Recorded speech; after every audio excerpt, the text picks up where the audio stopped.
বন্ধু বান্ধৱীসকল, শাওনৰ গোটেইকেইটা সোমবাৰে বিশেষ মহত্ব আছে। কাইলৈ দ্বিতীয় সোমবাৰ। এই দ্বিতীয় সোমবাৰটিৰ শুভ মুহূৰ্ত সময় হৈছে সন্ধ্যা 5 বজাৰ পৰা 8 বজাৰ ভিতৰত। এই সময়খিনিত মহাদেৱক সন্তুষ্ট কৰিবলৈ কৰক এই কামটি শিৱলিংগত কৰিব লাগিব।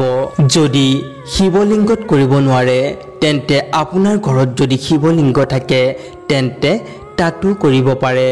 যেনেদৰে নহওক এই কামটি কৰিলে মহাদেৱ অত্যন্ত সন্তুষ্ট হয় আৰু ভক্তক দুহাত ভৰি আশীৰ্বাদ প্ৰদান কৰে।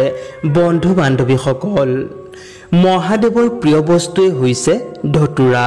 সেয়েহে ধতুৰা দি মহাদেৱক পূজা কৰিলে সেই পূজা সফল হয়। আৰু লগতে শিৱলিংগত দৈ অৰ্পণ কৰিব। শিৱলিংগত দৈ ঢালিলে সকলো ইচ্ছা পূৰণ হয়। কাইলৈ শাওণ মাহৰ দ্বিতীয় সোমবাৰ। এই শুভ মুহূৰ্তত শুভ সংযোগ মিলাই এটি সোমবাৰ। এই সোমবাৰটিত শ্ৰদ্ধা ভাৱেৰে ভগৱান শিৱক পূজা কৰিলে সকলো মনৰ কামনা শীঘ্ৰে পূৰ্ণ হয়। এই কামটি আপুনি ঘৰতো কৰিব পাৰে যদিহে ঘৰত প্ৰতিষ্ঠিত শিৱলিংগ আছে।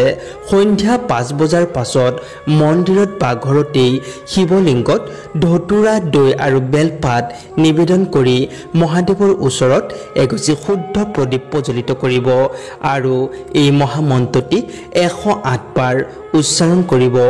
ওম নমঃ শিৱায়। এই মন্ত্ৰ জপ কৰাৰ পাছত 2 হাত জোৰ কৰি বাবা ভোলানাথৰ ওচৰত নিজৰ মনৰ সকলো আশা আকাংক্ষা কথা জনাব। দেখিব মহাদেৱে অতি শীঘ্ৰেই আপোনাৰ মনৰ আশা পূৰ্ণ কৰিব।